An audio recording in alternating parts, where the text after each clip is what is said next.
Captain Vijayakanth அண்ணன். வாழ்நாள் முழுமைக்குமே அவர் இந்த தீய சக்தி கருணாநிதியை செம்மையா வச்சு வாங்கினவர்.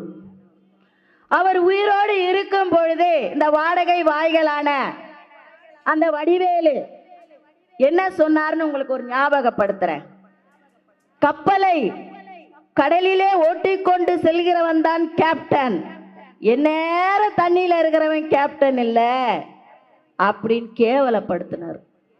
இப்ப ஒருத்தன் ஜெயிலுக்கு போனால தேவையில்லாம வாயை கொடுத்து எல்லாத்தையும் புண்ணாக்கின சிவாஜி கிருஷ்ண மூர்த்தி, அவன் என்ன சொன்னான், பஜாரி முண்டை இந்த அம்மா வாயப்பாரு பல்லப்பாரு இங்க வா நீ வருவியா நீ அப்படின்னு பேசினான். பேச விட்டு வேடிக்கை பார்த்தவர்கள் இந்த திமுக காரங்க. இன்னைக்கு அந்த அம்மா ஒரே ஒரு ராஜ்யசபா சீட்டுக்காக தன்னுடைய கொள்கை கோட்பாடு கேப்டனுடைய நம்பிக்கை சிந்தனை அனைத்தையும் அறிவாலயத்திலே அடக வைத்து விட்டார்கள். மனசு ரொம்ப கஷ்டமா இருக்குது. எனக்கே இப்படி இருக்கு. நான் தாவேக்கா தளபதி இந்த தொண்டர் நானு, எனக்கே இவ்வளவு கஷ்டமா இருக்க. அந்த தேசிய முன்னேற்ற திராவிட கழகத்தில் இருக்கிற அந்த தம்பிகளுக்கும் தங்கைகளுக்கும் அண்ணன்களுக்கும் எவ்வளவு மன வேதனை இருக்கும். கேட்டா எல்லாரும் பேச்சு கேட்டுதான் நான் பண்ணேன். என்ன பேச்சு கேட்டு பண்ணேன்? பழம் நழுவி பாலில் விழுந்ததாம். பழம் நழுவி பாய்சனில் விழுந்தது. பழம் நழுவி பாய்சனில் விழுந்தது. உபயோகமே படுத்த முடியாது. அவ்வளவுதான். உன் வரலாறு காலி அம்மா சகோதரி, உன் வரலாறு காலி.